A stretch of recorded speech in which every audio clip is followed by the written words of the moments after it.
If you've seen my scariest enemies from Fallout video, you probably already saw this one coming. And to be honest, there's probably a few crossovers between all of my Fallout videos. Regardless, Sierra Madre was a place a lot of people found frustrating because of the gameplay mechanics, and the collar around your neck restricted you and would instantly kill you if you made a simple mistake.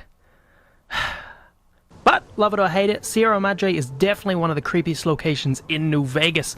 Not only is it full of ghost people, but the town itself is just an extremely dark and mysterious town. From roaming the streets to getting lost in the casino, this place is one of the areas I really wouldn't want to visit again. If you've been to Deadwind Cavern, you know exactly why this location is on the list.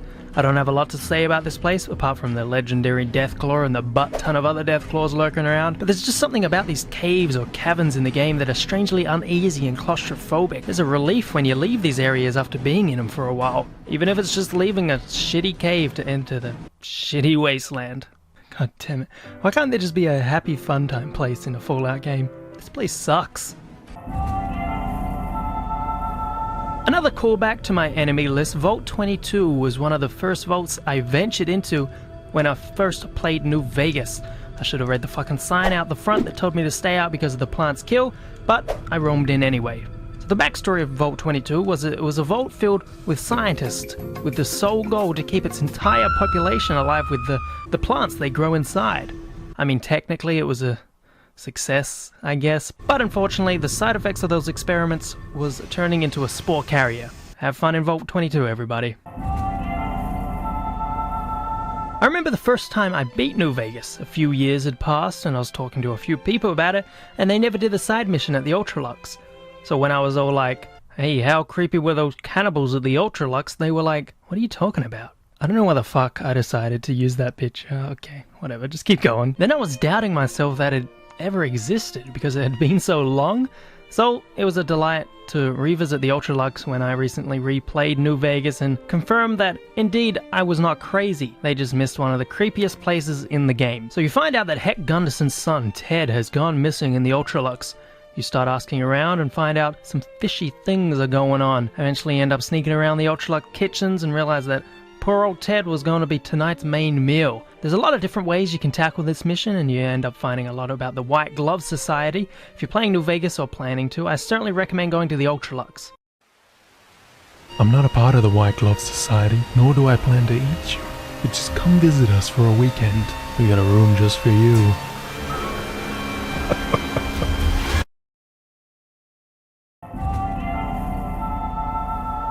Vaults are always some of the creepiest places to visit in Fallout games.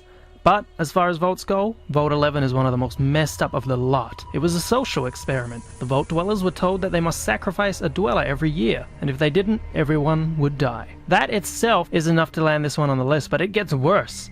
Let me play you one of the transcripts that you actually find in Vault 11. Congratulations, citizens of Vault 11. You have made the decision not to sacrifice one of your own. You can walk with your head held high, knowing that your commitment to human life is a shining example to us all. And to make that feeling of pride even sweeter, I have some exciting news. Despite what you were led to believe, the population of Vault 11 is not going to be exterminated for its disobedience. Instead, the mechanism to open the main vault door has now been enabled, and you can come and go at your leisure. But not so fast. Be sure to check with your overseer to find out if it's safe to leave. Here at Vault-Tec, your safety is our #1 priority. So it was all just a messed up game? Sadly, by the time the dwellers refused to sacrifice one of their own, there were only 5 survivors.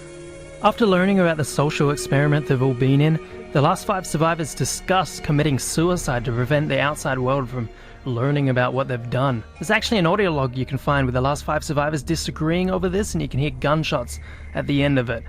And there's only 4 bodies found at the entrance of the vault. Exploring Vault 11 and stumbling around the sacrifice chamber, the audio logs, and the transcripts made this vault one of the scariest locations that I've had the pleasure of noping my way out of. To learn more about most of these locations, be sure to check out the Anth Apples channel.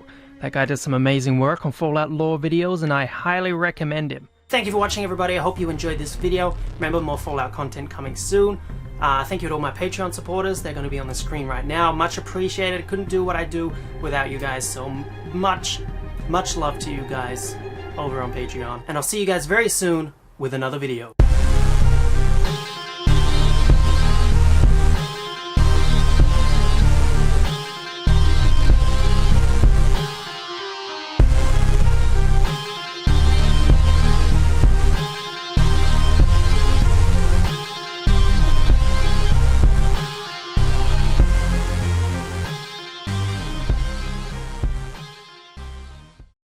Oh, sorry. You interrupted me. I was just enjoying a refreshing Nuka-Cola.